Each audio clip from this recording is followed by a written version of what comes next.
আলাইকুম। সবাই দেখেন আমাদের ফরিদগঞ্জ থানা ৬ নং গুপ্ত পশ্চিম ইউনিয়ন ১৬ সাইসাঙ্গা গ্রামের রাস্তা। ভয়াবহ পানি, আসলে এদিকে মানুষ অনেক দুর্যোগ অবস্থা আছে। দেখেন পানি অনেক অতিরিক্ত, যেখানে আসলে নৌকা দিয়ে চলাচল করতে হয়।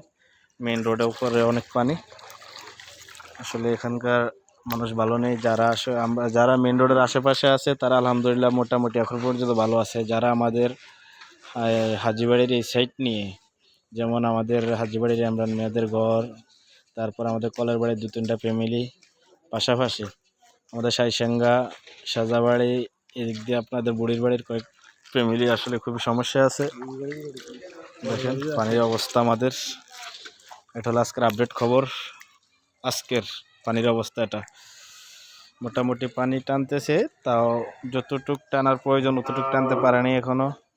খুব সীমিত পানি টানতেছে, তো দেখা যাক ইনশাল্লাহ কতটুক যায় পৌঁছে।